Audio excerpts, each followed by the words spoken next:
बिस्मिल्लाहिर्रहमानिर्रहीम।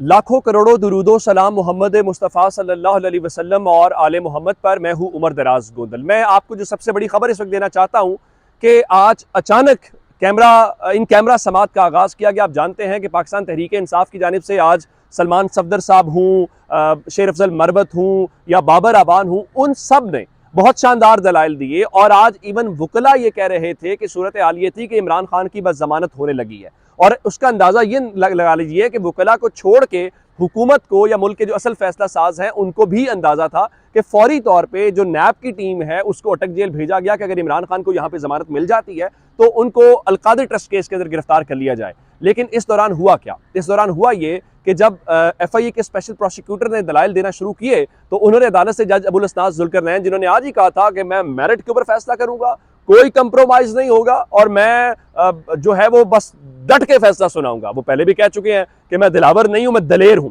लेकिन जब FIA के प्रोसिक्यूटर ने दरखास्त की तो इन कैमरा उन्होंने उस इजलास को उस प्रोसीडिंग्स को कर दिया, जिसका मतलब ये था कि उनका सहाफ़ियों को कहा कि आप बाहर निकल जाएं, जो दीगर वकला थे उनको कहा निकल जाएं। अलीमा खान, इमरान खान की हमशीरा वहां पे गई हुई थी, वो बाहर निकल आई। तो जब इन कैमरा हुआ तो उस वक्त जो पहला यकीन था, लोगों ने कहा कि इसका मतलब ये है कि FIA के पास कोई ऐसा केस नहीं है जो लोगों के सामने वो पुट कर सके। तो उसका पहला यकीन ये था। उसके फौरन बाद हुआ क्या कि जब इनके दलाइल मुकम्मल हुए तो उसके बाद जज अबुल असनाद जुल्करनैन साहब जिन्होंने आज कहा था कि आज फैसला करेंगे, उन्होंने फैसला कर दिया, फैसला महफूज किया और उन्होंने कहा जी मैं 10 मिनट के बाद फैसला सुना दूंगा। तो कुछ देर के बाद उन्होंने ये फैसला सुनाया। लेकिन ये फैसला सुनने के बाद समझ नहीं आ रही कि ये बंद कमरा होने के बाद अचानक तब्दील कैसे हो गया।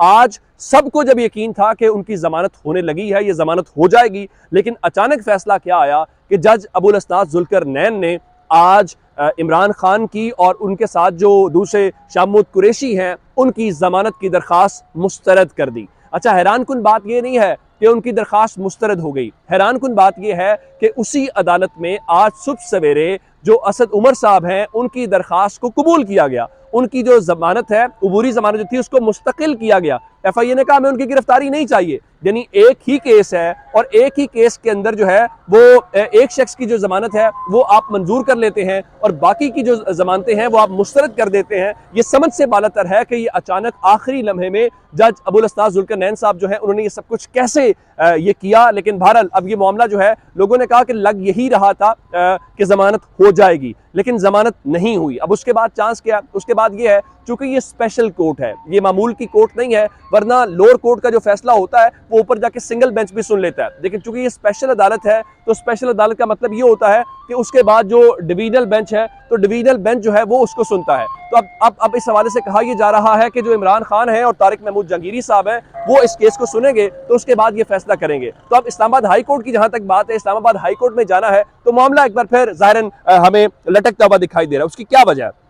उसकी मैं वजह आपको बता देता हूं कि आज अदालत ने इमरान खान की जमानत मुस्तरद करके जाहिर है ये मामला वहां पे जाएगा। अब एक हैरान कुन बात है कि 50,000 मिचलकों के इवज असद उमर को जमानत मिल जाए लेकिन शामूद कुरैशी को और इमरान खान को जमानत ना मिले। अब उसकी वजह क्या है? उसकी वजह मैं आपको बता देता हूं कि आज इमरान खान का एक अहम मामला जो था वो आप जानते हैं 9 मुकदमात में उनकी जमानतें खारिज हो गई थी, जिसमें उन्होंने कहा कि आप मुझे इस हवाले से रिलीफ ना दें, बल्कि आप जो मुतल्लिका अदालतें हैं उनको दोबारा कहें कि वो हमारा केस सुने और मेरिट की बुनियाद के ऊपर इसकी दोबारा समाअत करें। लेकिन आज जस्टिस आमिर फारूक साहब जो हैं उन्होंने इस हवाले से जो इमरान खान की दरखास्त है उसको खारिज कर दिया। 9 मुकदमात के अंदर उनको अबूरी रिलीफ फराहम नहीं किया। जस्टिस आमिर फारूक साहब ने कहा नहीं, हम कोई ऐसी रिवायत नहीं डालना चाहते, इसलिए हम ये ऑर्डर नहीं करेंगे। जस्टिस आमिर फारूक साहब ने परसों एक फैसला महफूज किया था कि क्या इमरान खान के केस की समाअत अटक जेल में होनी चाहिए कि नहीं होनी चाहिए।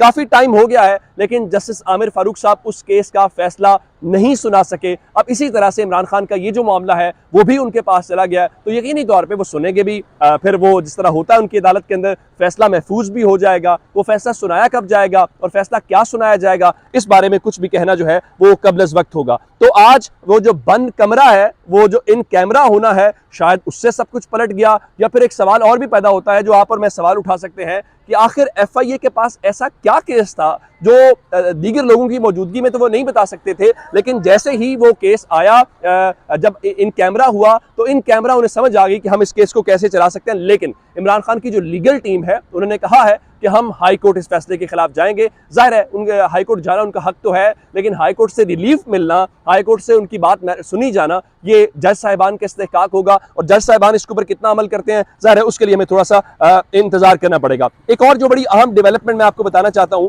वो सुप्रीम कोर्ट है। चूंकि सुप्रीम कोर्ट के अंदर कमान की तब्दीली होने वाली है, 16 सितंबर को बंदियाल साहब चले जाएंगे और उनकी जगह के ऊपर जो है वो जस्टिस काजी फायज ईसा आ जाएंगे। आज एक बड़ी अहम तब्दीली हुई, फिर मैं इमरान खान वाली दरखास्त की बात करता हूं कि चंद रोज पहले जो डिस्ट्रिक्ट एंड सेशन जज अब्दुल रज़ाक हैं उनको वहां पे रजिस्ट्रार के तौर पे सुप्रीम कोर्ट में तैनात किया गया था और भी 8 दिन पहले की बात है, कोई महीना, कोई 6 महीने, कोई साल की बात नहीं है। तो आज अचानक क्या होता है कि सुप्रीम कोर्ट जो रजिस्ट्रार हैं उनकी तब्दीली की खबर आती है, तो पता ये चलता है कि जो लाहौर हाई कोर्ट से डेपुटेशन के ऊपर अब्दुल रज़ाक साहब आए थे उनको रजिस्ट्रार के ओहदे से हटा के उनकी वापस जो खिदमात हैं वो उनके पेरेंट इंस्टीट्यूशन यानी लाहौर हाई कोर्ट के सुपुर्द कर दी गई हैं। जिसका मतलब ये है कि इवन जस्टिस काजी फायज ईसा अभी आए नहीं हैं, लेकिन सुप्रीम कोर्ट के अंदर जो इंतजामी तब्दीलियां हैं वो शुरू हो गई हैं। तो अब देखना यह है कि उससे इसका क्या मतलब होगा। लेकिन मैं जो आपको उससे बड़ी खबर देना चाहता हूँ वो बड़ी खबर क्या है। बड़ी खबर यह है कि सुप्रीम कोर्ट ऑफ पाकिस्तान के अंदर एक दरखास्त दायर की गई थी पाकिस्तान तहरीक इंसाफ की जानिब से,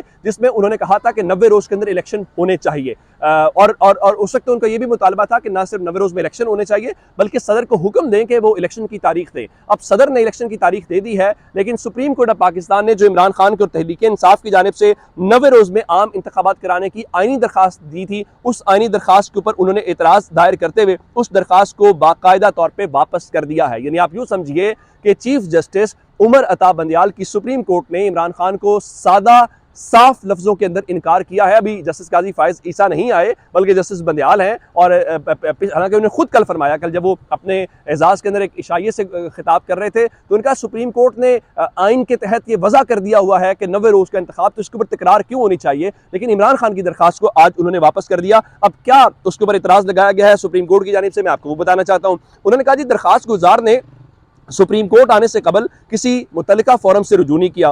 दरखास्त गुजार ने नहीं बताया कि दरखास्त गुजार का कौन सा बुनियादी हक जो है वो मुतासर हुआ है। उसके अलावा आर्टिकल 184 सब क्लॉज 3 जो है बताया गया जी उसके तकाजे पूरे नहीं किए गए। अब सिर्फ इतनी सी बात है, मैं कुछ ज़्यादा आइनी ओपिनियन तो देने से कासिर हूँ, लेकिन ये बता सकता हूँ कि अगर तमाम सूबों का मसला हो, विफाक का मसला हो, तो सुप्रीम कोर्ट से बेहतर फोरम कौन सा हो सकता है। यानी आप ये चाहते हैं लाहौर हाई कोर्ट से रुजू किया जाए, पेशावर हाई कोर्ट से रुजू किया जाए, कोयटा हाई जो बलुचिस्तान हाई कोर्ट है उससे, या पेशावर हाई कोर्ट से किया जाए। यानी चंद महीने हम खेलें हाई कोर्ट्स के अंदर, फिर एक अलग सुप्रीम कोर्ट से हो, फिर कहा जाए हम हाई कोर्ट के मामलात में मुदाखलत नहीं कर सकते। तो जाहिर है ये मामला विफाक का मामला है, ये पूरे पाकिस्तान तमाम सूबों का मामला है, तो सुप्रीम कोर्ट से बेहतर तो कोई फोरम हो ही नहीं सकता। लेकिन पाकिस्तान के अंदर आप जानते हैं जब सब कुछ होता है तो जब आपके लिए आसानी पैदा होती है तो बहुत आसानी पैदा हो जाती है, और जब आपके लिए मुश्किलात पैदा होनी होती है तो फिर ऐसी ऐसी मुश्किलात पैदा होती हैं जिसका आपको अंदाजा भी नहीं होता। अब मैं आपको बताना ये चाहता हूँ कि सारी सूरत हाल के अंदर वो शख्स जिसको आप जमानत देने से भी कासिर है, लोगों ने कहा कि